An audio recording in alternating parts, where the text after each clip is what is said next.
agradecer à doutora Rita Prates por ser disponibilizada a estar connosco aqui hoje. A doutora Rita Prates é advogada, é licenciada em Direito e mestre em Direito. Foi consultora principal da Vieira de Almeida, especialista da concorrência e da autoridade da concorrência, e foi advogada na PLMJ, é mentora e cofundadora da Associação Vila Convida e atualmente é vice-presidente da Santa Casa da Misericórdia de Lisboa e administradora executiva do Departamento de Ação Social e do Departamento de Jogos.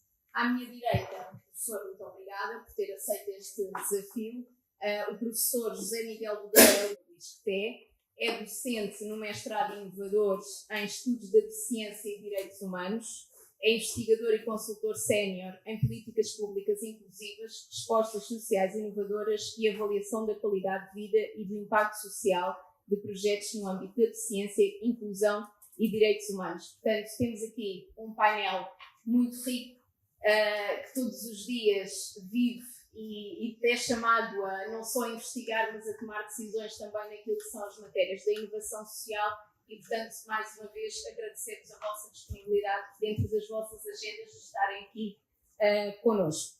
Eu ia começar por desafiar-vos a refletirmos em conjunto sobre aquilo que tem sido o impacto da inovação social na última década.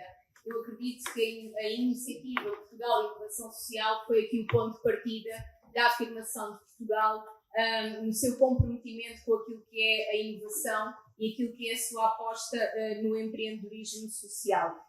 E acredito que percebemos, e até através do Portugal 2030, o quanto é necessário continuarmos a apostar na inovação e no empreendedorismo social, isto porque os desafios na área social são cada vez maiores e a escassez de respostas é grande. E, portanto, eu acredito de facto que estes últimos 10 anos são muito necessários para nós continuarmos aqui a apostar na inovação social e conseguirmos respostas para os problemas com os quais nos confrontamos. Eu iria começar pela doutora Rita Prates. Doutora, nos últimos 10 anos, o que é que tem sido aqui o rap da inovação social? Eu começo por falar um bocadinho, acho que me compete também aqui da Santa Casa da Misericórdia e o que é que tem feito. A Santa Casa da Misericórdia é uma instituição muito antiga, é de 1526, é a primeira, onde nem se pensava em sistemas de segurança social, é a primeira resposta da Europa. Portanto, as primeiras vezes que alguém pensou vamos ajudar as pessoas mais vulneráveis foi a Santa Casa. Portanto, é uma resposta extraordinária, não há paralelo. Como a Santa Casa em um lado nenhum da Europa e continua, ainda hoje somos. E a Santa Casa foi pioneira de uma data de coisas e hoje em dia continua a ser. E no impacto social e na inovação social também foi, porque a primeira vez criou, acho que é das melhores respostas, a Sónia estará, deu uma palavra a mim, mas ela estará muito até mais vocacionada do que eu para falar sobre este ponto. Temos uma iniciativa que é extraordinária, reconhecida, acho que a nível nacional, muito reconhecida, a nível nacional e internacional, reconhecida como Financial Times, como um dos principais âmbitos de inovação, que é a Casa do Impacto. Mais de 500 projetos de inovação social, tanto de financiamento como de capacitação. Portanto, muito mudou. Mas agora, respondendo aqui ao recto, o que é que eu acho que mudou muito e a maior mudança, e que estamos nela, que eu gostaria de deixar aqui para discussão. A inovação social e a responsabilidade social surgiu de mais uma coisa pública, da necessidade de ajudar as pessoas mais carenciadas. E depois de seguida começámos a ver uma movimentação para o privado, como no âmbito da sua responsabilidade social. As empresas começaram a achar que isto ficava bem, ou fazer algumas iniciativas. Hoje em dia estamos numa total revolução.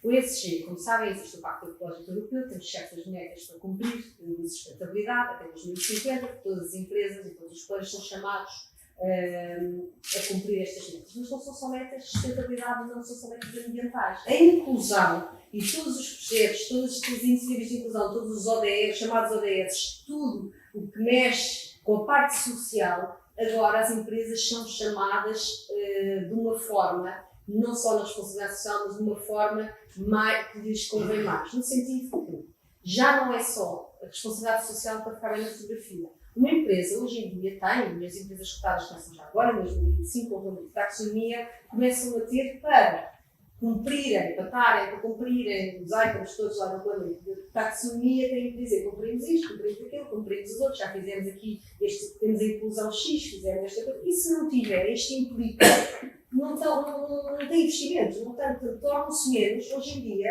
as coisas mudaram, o consumidor mudou, a idade deles, preferem comprar uns ténis, talvez até pagar um bocadinho mais, se souberem que é sustentável, porque foi bem feito, se souberem que por acaso no teu lado darem criancinhas assim escravas, não compram. Isto é uma grande altura para nos juntarmos todos e para tentar, portanto, só agora, já não é só. Pensar, talvez não seja só o querer ajudar, não me interessa. A verdade é que temos aqui uma grande incentivo, temos financiamento e não há dúvida que estamos numa altura que a economia social pode aproveitar para ter um grande impulso. Estamos lá, eu tento mudar sempre que falo disto, acho que é esse jeito, todos temos que saber mais, porque é aqui uma grande oportunidade mesmo para esta inovação. Para quem investiga e para quem dedica a vida diariamente a estas questões, estes últimos 10 anos, o que é que nos trouxeram? Em primeiro lugar, queria agradecer o convite para estar aqui, olhando. Realmente desapontá-los, mas eu não fiz nenhum estudo sobre o impacto daquilo que é o trabalho do Portugal Inovação Social. Penso que tenho alguma ideia sobre isso, porque acompanhei a criação deste projeto, estive envolvido em algumas ações. A Quartner, em 2022, que é uma empresa conhecida, uma consultora, fez uma avaliação dos resultados e do impacto do Portugal Inovação Social. Ora bem, e os resultados que apareceram nessa altura são resultados bastante positivos. Contudo, estamos a falar, segundo o site do Portugal Inovação Social, que já existem mais projetos aprovados, pelo menos 160 projetos aprovados desde 2015, mais ou menos desde que se começou a fazer. Qual é aqui a grande diferença que o Portugal Inovação Social traz relativamente àquilo que era a história, se nós quisermos, da inclusão social, do setor da inclusão social? É a ideia de parceria. A ideia de parceria era uma ideia, e para quem já estudou esses fenómenos aí, eu já estudei muito no passado, em bairros sociais, em vários contextos, que existiam muitas instituições, mas trabalhavam cada uma por si. E o que é que acontecia? O dinheiro aparecia, os projetos faziam-se, mas os resultados não eram tão fortes, porque cada instituição estava comprometida com apenas o seu trabalho. A questão de complementaridade, de parceria e, sobretudo, de sinergias e de aproveitar a qualidade que cada uma das instituições pode trazer. Por exemplo, no Portugal Inovação Social, o envolvimento das autarquias. Mais de 166 autarquias, câmaras, atenção, já não vou falar das juntas, porque as juntas são outras tantas, estiveram envolvidas enquanto parceiros em projetos de inovação social. E outra grande novidade aqui foi, de facto, o alargamento deste setor do empreendedorismo para os ODS, como falou, não só para a área tradicional da luta contra a pobreza, ou da inclusão, ou dos grupos favorecidos, mas como grande chapéu, como grande área envolvente de um conjunto de atores que, à partida, não estavam engajados, como, por exemplo, associações musicais, grupos desportivos, movimentos cívicos, e isto aconteceu por todo o país, com uma grande situação muito interessante, alavancando muito os territórios deprimidos do ponto de vista também populacional. Portanto, eu à partida, não sabendo medir certos resultados, porque a Quartner também mediu, e mediu muito também, não só o impacto do projeto em geral, não mediu cada um dos 166 casos, porque aí era importante perceber. Porque numa avaliação, e agora puxando aqui a questão para o ponto de vista académico, uma avaliação de resultados tem a ver com, nós comprometemos a fazer isto, conseguimos, não conseguimos, superámos as metas, isto é a avaliação de impactos é outra coisa, é o que é que mudou? O que é que mudou na vida daquela comunidade, na vida da entidade que propôs fazer o projeto, na vida, por exemplo, nas empresas ou nas entidades, nas câmaras, nas juntas que foram parceiras desse plano. O que é que mudou? O que é que, de facto, nós podemos retirar enquanto mudança? E o impacto, numa palavra, é a mudança. Portanto, hoje, se calhar, nós devíamos estar a estudar o impacto de projetos que foram iniciados há 3, 4, 5 anos atrás. Porque já temos algum tempo para perceber o que é que mudou ou o que é que foi mudando. Porque também é importante. Porque nós podemos mudar a legislação de um dia para o outro. É fácil. Mas fazê-la acontecer na vida das pessoas, implementá-la, já leva muito mais tempo. Mudar a maneira das pessoas profissionais trabalharem, leva muito mais tempo. Portanto, estes fenómenos são fenómenos que, de facto, levam algum tempo a consolidar. Mas, uma parte que eu queria terminar, trouxe aqui as notas, não olhei para elas, mas pronto, mas é sempre importante. Uma parte que eu queria aqui, de facto, assinalar é, de facto, este novo olhar. A colega falou-nos de mim, e falou bem na área das empresas, da responsabilidade social, mas este novo olhar, que não há só uma forma tradicional de fazer coesão social e inclusão social com base nas respostas tradicionais, clássicas e antigas, segmentadas. Não, o mundo está em mudança, há novos problemas e há problemas antigos que têm novas configurações. Portanto, só como esses problemas são complexos, já foi aqui referido, só com respostas inovadoras e elas próprias também complexas e que necessitam o envolvimento de vários tipos de atores, nós não vamos dizer que vamos solucionar, mas podemos mitigar, ajudar a mitigar muitos desses problemas. Terminando dizendo que o Portugal de Inovação Social tem uma fórmula simples, que é, há um problema social, e é assim qualquer investigador e penso qualquer agente político tem que olhar, há um problema social, e para esse problema social, em vez de nós olharmos para as respostas que já existem, que já pré-existem a esse problema, como é que nós achávamos que este problema podia ser resolvido? A solução. E depois, de facto, a terceira perna é os resultados e o impacto. Portanto, são três palavras-chave e que são lógicas de desencadear. E que é muito importante pensarmos, quando pensamos em política pública, seja ela local, seja nacional, seja em respostas das instituições. Portanto, é uma forma simples de pensar e ao mesmo tempo muito complexa. Muito obrigado. Obrigada, professor. É verdade, professores. Acima de tudo, estamos em tempo, passado quase uma década de termos começado em Portugal a falar daquilo que é a inovação social e estamos mais despertos para o empreendedorismo social. É tempo também de avaliarmos o impacto e de fazermos esse balanço, até para percebermos eventualmente onde é que falhámos para podermos corrigir e que tipo de respostas é que nos propusemos resolver ou mitigar e ainda não conseguimos fazer. Aquilo que dizia relativamente às autarquias, e dando o exemplo de Lisboa, que estamos em Lisboa, a Câmara Municipal de Lisboa lançou em maio deste ano, inclusive é um prémio de inovação social, creio que é agora durante o mês de outubro que haverá o vencedor. E, portanto, aquilo que nós sentimos também é que há um envolvimento cada vez maior, até da sociedade civil, nos bairros, pequenas associações de jovens e até de séniores que se juntam para contribuir para aquilo que é a inovação social, porque as pessoas muitas vezes também sentem que não têm resposta para aquilo que são os problemas da sua vida diária. Principalmente na área social, isso acontece bastante. Nós estamos, como eu disse há pouco, numa junta de freguesia e eu gostava de voltar a focar nesse ponto, que é as juntas de freguesia têm um papel determinante nos territórios. São as juntas de freguesia que melhor conhecem os municípios, que melhor conhecem as populações. São as juntas de freguesia que conhecem em profundidade aquilo que são os problemas das pessoas que vivem naquela freguesia. E, portanto, as juntas de freguesia têm aqui um papel determinante naquilo que é a promoção da inovação social, do empreendedorismo, não só porque conhecem quais são os anseios e os problemas aos quais temos de dar resposta, mas também porque têm meios de mobilizar a população, de promover fóruns de discussão, de fazer, lá está, esta avaliação daquilo que vai sendo feito no território e, portanto, as juntas de freguesia, mais do que a Câmara Municipal, porque a Câmara Municipal é determinante, obviamente, naquilo que é a governação do poder local, mas a Câmara Municipal está mais distante.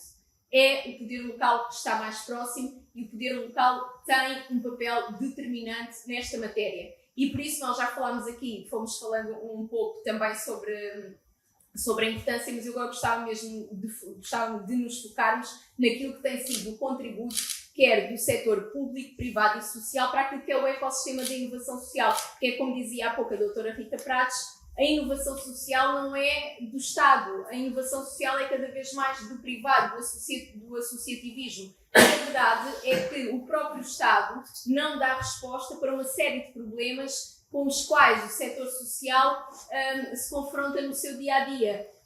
E, portanto, eu gostava que, da vossa experiência de decisores, de investigadores, de quem está no terreno, pudéssemos aqui aprofundar e partilhar aqui com a nossa audiência aquilo que tem sido o contributo efetivo para este ecossistema da inovação social. Não há dúvida que o setor público tem aqui um papel preponderante no financiamento, dos projetos de inovação social. Porquê? Porque os projetos de inovação social, eu acho que o setor público, eu falo de a Santa Casa de Misericórdia, não é o setor público, é uma instituição privada, é uma figura administrativa, não vou estar aqui a amassar, mas é uma figura de direito administrativo, é uma instituição privada de utilidade pública, portanto é essa nomenclatura, portanto, ligar ao público, naturalmente todos, eu acho que o Estado, a Santa Casa de Misericórdia, juntas, temos um papel de ajudar e de promover.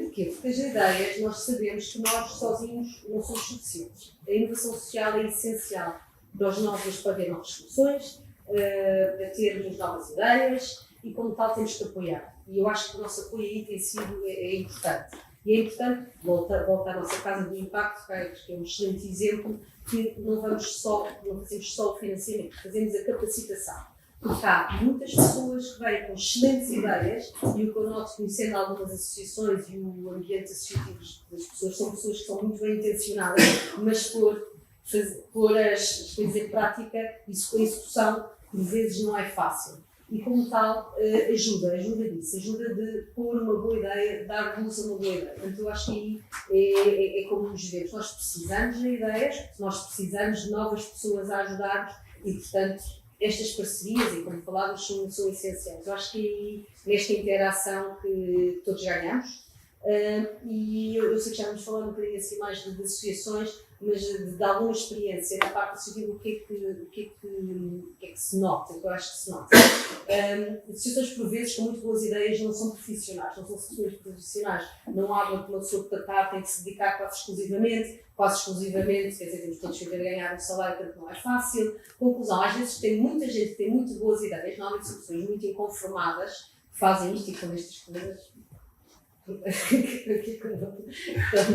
São pessoas normalmente sempre muito inconformadas, eu também sou muito inconformada, são inconformadas que se põem a fazer estas coisas sem ideias, mas depois com a sua concretização não é fácil. E não é fácil, depois há outra coisa que também falha nestes projetos, que é a ligação uns com os outros, parece que há quintilhas. Portanto, era bom haver mais redes, era bom haver mais networks que as associações todas se conhecessem, fizessem os projetos, era bom ser um bocadinho mais organizado. Eu acho que temos que ser simplificado e organizado. É difícil. Fazer qualquer coisa nas coisas é difícil. Portanto, acho que para fazer alguma coisa, depois mais tarde espero ter a oportunidade de escutar aquela experiência que tenho, a lançar um projeto deste tipo, há muitas dificuldades.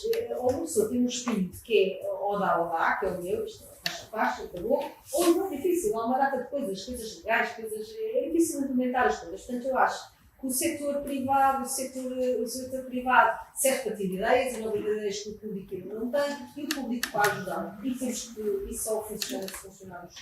Professor, daquilo que é a sua experiência e o seu contacto não é só académico, é também local, como é que vê que a conjugação destes três setores, público, social e privado, tem contribuído para este ecossistema? Porque a verdade é que já estiveram mais separados, já estão mais próximos, já estão a colaborar mais, mas gostávamos de ouvir aqui a sua perspectiva sobre esta questão. Muito obrigada. Obrigado. Bom, essa questão é muito complexa, mas pronto, eu gostava. Não, as perguntas são fantásticas, só que nós temos pouco tempo e tentar explicar estas coisas que são complexas em pouco tempo. Bom, pode haver uma coisa, o Estado, que é aqui um agente importante, e é quem quando falha tudo, então que é a sociedade, é aí que as pessoas se vão agarrar. Portanto, no limite, quem deve redistribuir as oportunidades, não é? O Estado, em termos daquilo que se chamava antigamente a ação social, a partir dos anos 80, 90, houve um dinamismo muito grande e que se criaram aqui as grandes respostas, quer seja para a população idosa, seja quanto à pobreza, seja na área da ciência em regime institucionalizante. O Estado, como é que eu ia dizer isto de uma forma simpática? Deixou, por muitos motivos, entre eles, por deixar de ter capacidade de pensar os problemas e ser cada vez mais operacional.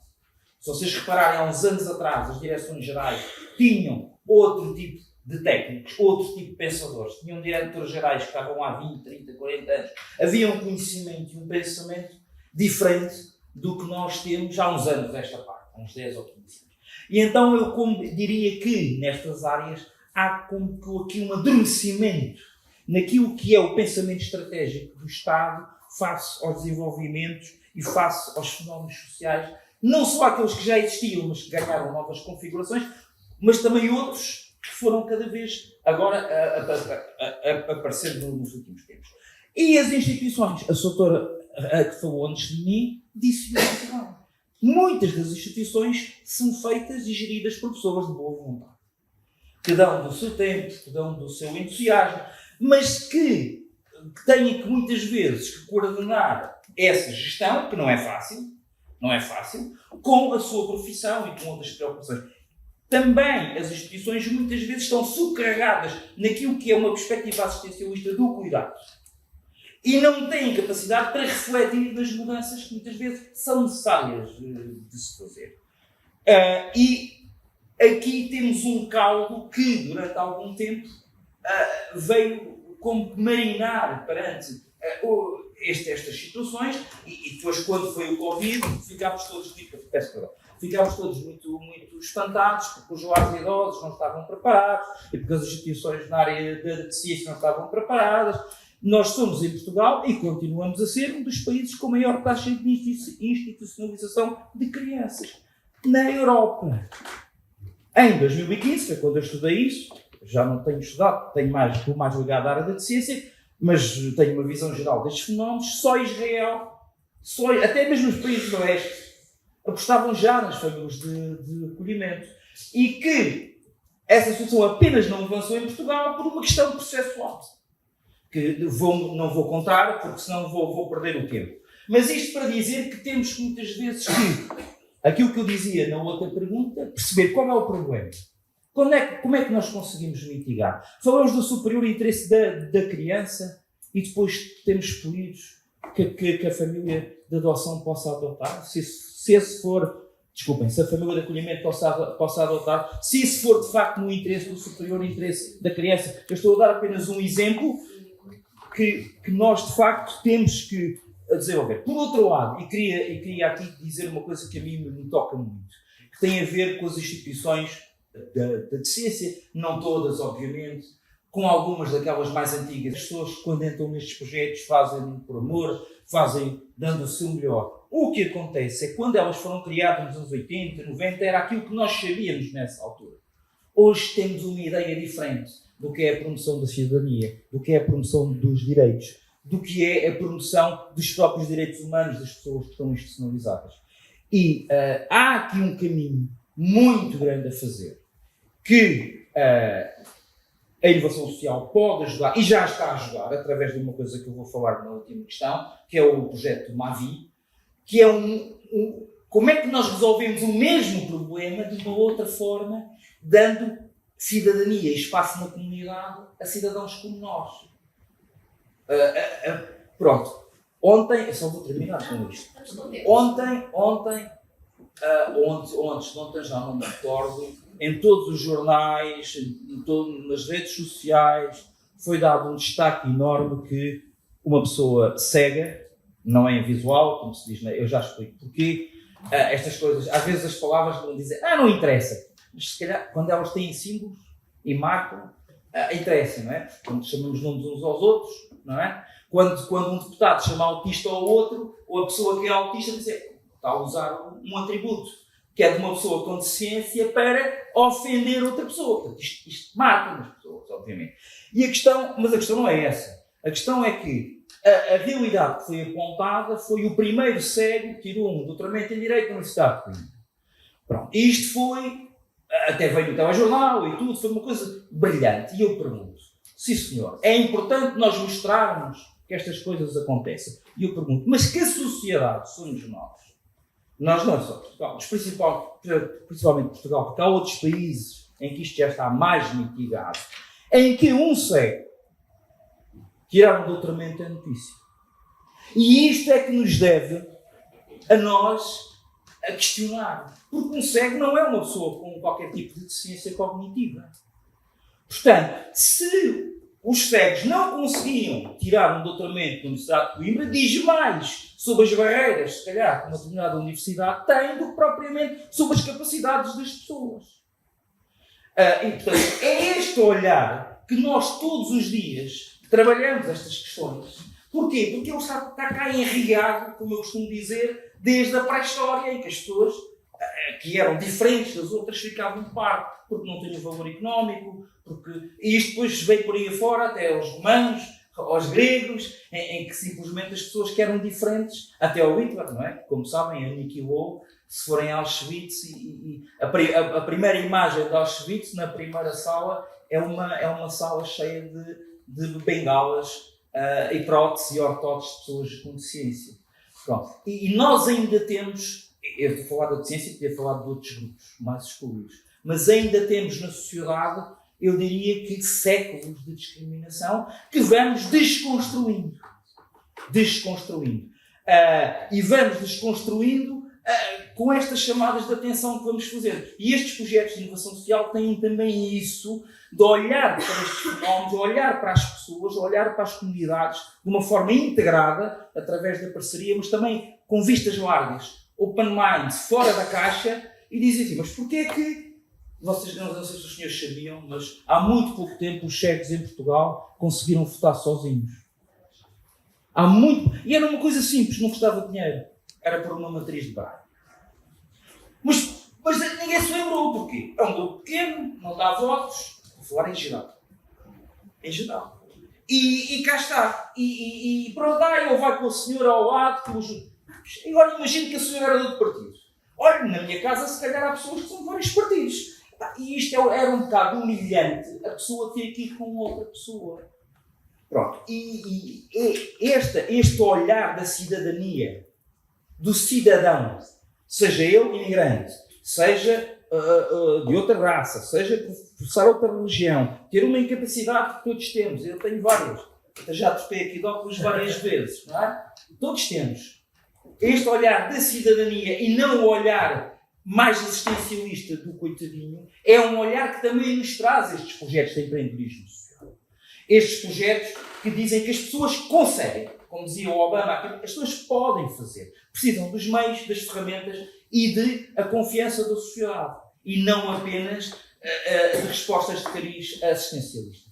Pronto, era isto que eu queria dizer. Professor, muito obrigada. Eu só aqui um quebro para a questão da deficiência. Sobre a questão do assistencialismo, eu gostava aqui de partilhar que, de facto, muitas vezes o Estado leva-nos a um caminho desse assistencialismo.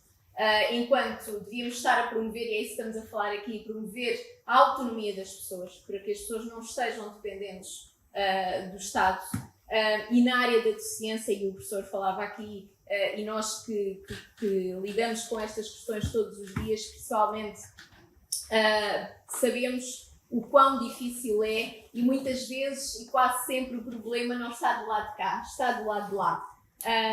A verdade é que hoje nós estamos em 2024 e continuam a ser necessários programas específicos para as pessoas com deficiência.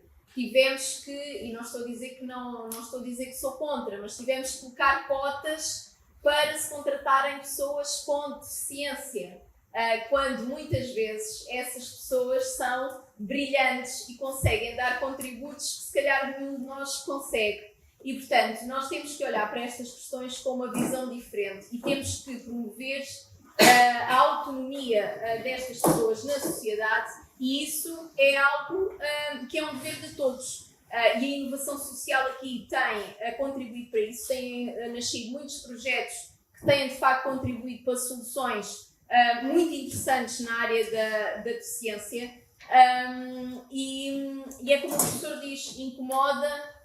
De facto, hoje em dia nós temos que comemorar o facto de uma pessoa se ter doutorado numa universidade, mas quem conhece a escola pública e mesmo o setor privado, são muitas as barreiras que existem para as pessoas com deficiência. Não é fácil. Se para qualquer estudante já é difícil, para uma pessoa com deficiência ainda mais. Existem imensas barreiras. A entrada do mercado de trabalho também é outra barreira que existe. Portanto, estas pessoas lutam constantemente para fazer valer aquilo que são os seus direitos enquanto pessoa.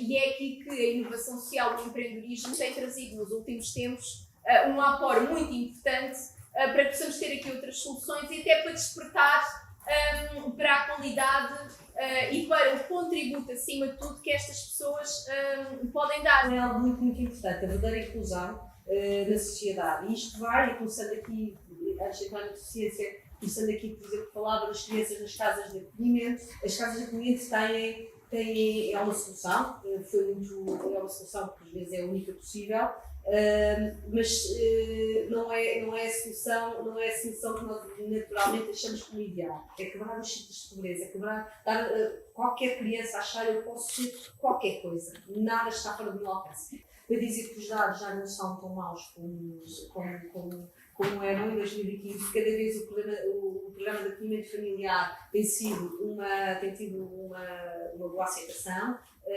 tem os efeitos muito, muito positivos e contestados. Agora, outra coisa que tem total razão é que ainda é uma dificuldade como tudo. Para lhe dizer, uma coisa que eu faço mesmo muita questão é de tentar facilitar os programas de acolhimento. Adoção, portanto, estamos neste momento, Santa Casa, Governo, estamos em trabalhos conjuntos para tentar tudo o que seja facilitação de adoções, casas de acolhimento, tentar arranjar aqui um sistema que funcione melhor, porque sim mais, todos achamos que esta desinstitucionalização é o caminho desejável e estamos a trabalhar nisto. E é mesmo um dos propósitos que temos. Não fugir agora, é daqui para o nosso tema e para a inclusão e o que é que significa aqui, como é que é tão importante aqui na parte das pessoas com deficiência. Primeiro é muito importante tudo aquilo que se possa fazer com que possam estar verdadeiramente incluídos na sociedade. O exemplo que estava a dar, por exemplo, agora a Carris fez um protocolo connosco que já vai ter, e andamos a testar com pessoas com baixa visão, que é para perceberem nos terminais onde é que vão, portanto, para ter sons, etc., para ser mais fácil. Então, tudo o que é em tipos de diferentes estruturas que permite, eu acho que é essencial, é uma primeira coisa. Tecnologia, como a Sónia falou, é importantíssimo. Temos pessoas que têm baixa visão já conseguirem tirar alguns direitos que não conseguirem perfeitamente. Foi o caso desse que fazia, eu conhecia quem acompanhou a tese e conseguia fazer tudo, a tese direta. Realmente a tecnologia permite muitas coisas que há uns anos não teria sido possível fazê-lo e agora foi. Mas as soluções inovadoras, eu acho que acima de tudo têm que visar a verdadeira inclusão. Quando nós dizemos é muito difícil para as pessoas e também é muito difícil para todos nós, não estamos habituados. A diferença não está no meio de nós. Nós vemos assim pequeninos, depois não nos vemos, não é na praia, não é nada, alguém a trabalhar, não tem ninguém. Nós temos, se falarmos em dados altos, nós temos 15% de pessoas com deficiências que estão numa base institucionalizadora que podiam estar verdadeiramente incluídos na sociedade. E verdadeiramente incluídos, isto falamos em termos estatísticos, é o quê? É ter uma profissão.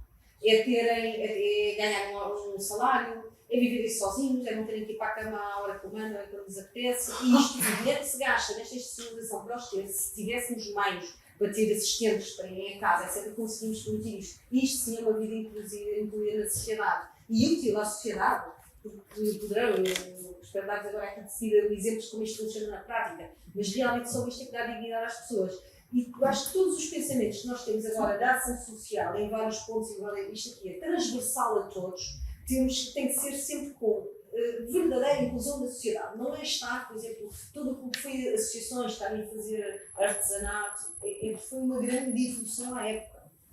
Não é? Mas não é suficiente hoje em dia, temos que pensar mais longe. Porquê? Porque não vamos fazer coisas para vender. Muito mais poderíamos estar a fazer uma coisa que sabe, todos sabemos, não é? Se estamos a trabalhar, e não serve para nada, ninguém quer, não é? Nós queremos que o nosso trabalho tenha luz no dia. E todas as pessoas querem. Isto é muito fácil de mudar. Eu vou dar um exemplo de uma resposta que nós temos da Santa Casa, como aqui na área de ciência, mas é um sítio que as pessoas sentem muito bem lá. Apanha muitos homens que tiveram vidas de percurso de sem-abrigo, algumas dependências, são novos, já têm que entrar no mercado de trabalho e são novos demais para irem para a mulher, etc. Portanto, estão ali num sítio onde vão passar o dia e fazem artesanato e várias atividades e fazem coisas giríssimas e também são eles. E eu perguntava assim, mas fazem aqui coisas espetaculares, porque eu põe aqui uma banca cá fora para vender. Pois eles gostam imenso de vender. Assim, vamos vender, vamos pôr cá fora e vamos vender qual é que é. E eles vendem, ganham o trabalho e vamos desenvolver este negócio. Vamos fazer aqui um business plan e vamos desenvolver este negócio. E isto é simples como isto. Basta só, por isso é que esta ideia, em todas as soluções sociais, tem que se pensar sempre, fugir desta lógica assistencialista. Inclusão, só uma verdadeira inclusão é que é digna. Todos queremos estar em casa. Imagina, escolher, nós estávamos num sítio, nos mandassem ver a televisão, mandassem-nos para a cama àquela hora e tivéssemos ali um trabalho que ninguém quisesse saber nada e nos fossem lá de vez em quando visitar. Não é? Temos todos direito ao bem, já temos todos de lutar por isso. E é este o passo. Obrigada, doutora Rita. Eu queria partilhar aqui convosco um exemplo que foi algo que fiz há algum tempo, que foi ir visitar os sites das câmaras municipais e perceber qual é que era a sua acessibilidade. Porque um site de uma câmara municipal é suposto que seja acessível a qualquer pessoa. E confesso que na altura o resultado não foi brilhante. Porque muitos deles não tinham coisas básicas como a possibilidade de nós adaptarmos para as pessoas de baixa visão. Isso é algo muito fácil de fazer tecnologicamente hoje em dia. E, portanto, começa logo na preocupação e na sensibilização que temos que ter a nível de poder não só do Estado Central, mas também do poder local. E é importante nós falarmos disto e estarmos conscientes destas problemáticas para podermos ir fazendo a diferença na vida das pessoas. Porque se eu sou uma cidadã que não tem possibilidade de entrar num espaço público, porque não tem acessibilidade física, muitos dos edifícios públicos não têm acessibilidade física, vou a um site, quero fazer uma participação, quero ter uma vida ativa, não posso porque não consigo adaptar àquilo que são as minhas dificuldades. Portanto, eu acho tanto que sou privada de exercer aquilo que é a minha liberdade enquanto cidadão. Eu fico condicionada à partida. E, portanto, nós que temos responsabilidades, muitos dos que aqui estão públicas, é bom que possamos passar a palavra e possamos sensibilizar para estas questões, porque às vezes não nos lembramos. Porque para nós está tudo acessível. E por vezes é preciso pensar que para os outros não está assim tão acessível e é importante porque estas pessoas têm que ser chamadas a participar.